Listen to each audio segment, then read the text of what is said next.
Hi, welcome back to Maine Tiny Homestead. It's winter, it's cold, and we're kind of buried in snow.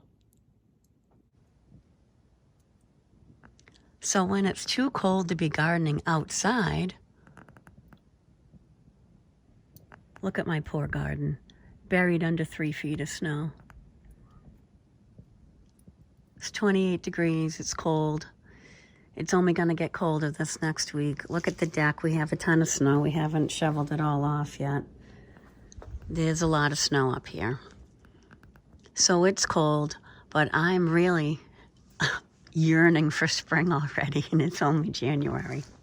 So I want to show you what I did with some green beans at the end of the season, and now they're ready to pull them out and look at the seeds. So let's take a look. Well, here we are down in the basement, and I have my last remnants of the end of the season of fall garden that I just left down here to dry. Honestly, I forgot it was down here. But I just came to realize I left some beans that were hanging on here. So I wanted to check them out and see if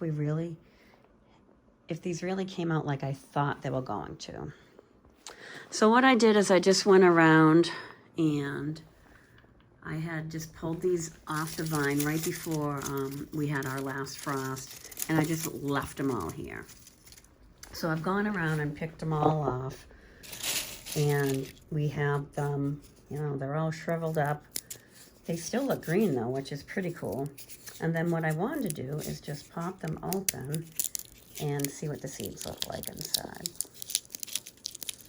And this is great that I actually waited so long because I wasn't tempted to chuck them too early. I just let them be.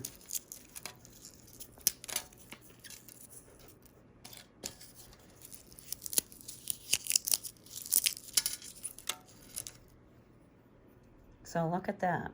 So what we have is the green seeds, and they're hard too, which is great. That's exactly what we were hoping for.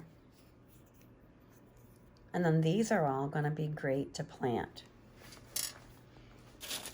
So it looks like I'm probably going to get 5 to 6 seeds off of each one of these beans. And I will keep the ones that look the best. And I'm going to open them all up and sort them and see what we got. So the easiest way to open these up is really just come down along the seam with your fingernail. And then it just kind of breaks open. Down along the seam, and we'll just break it open.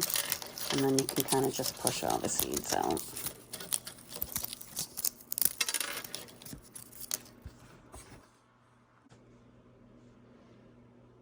So I've taken all the seeds out of all the shells here.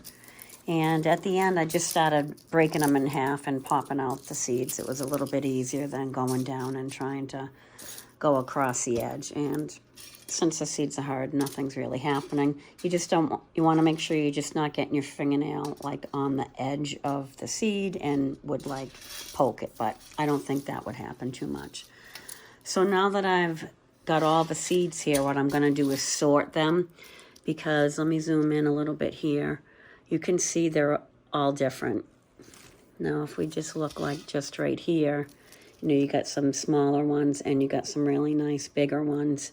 And what I'm going to do is sort through them and pick the biggest, bestest ones, and those are the ones I'm going to grow this year. I've sorted them into 4 different piles. So I've taken the very biggest and very best looking ones, and they're in one pile. The largest ones. The medium-sized, good-looking ones are in the next pile. Then I have smaller ones, and then ones I'm not going to use because they're shriveled up, too small, and really don't look like they would be viable seeds. I'm not going to plant any of the small ones either. What I'm going to do is plant the large ones and save the medium ones for my second planting next year, and then we'll see what happens. So not bad.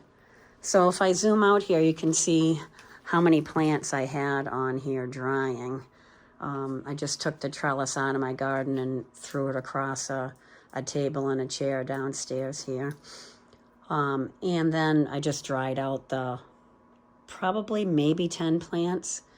And it looks like I won't need to buy any bean seeds because I have plenty to plant for next year. So that's kind of the whole point here, is to find a crop that you like, be able to harvest it all the way through the season, and then keep the seeds and be able to do it again next year.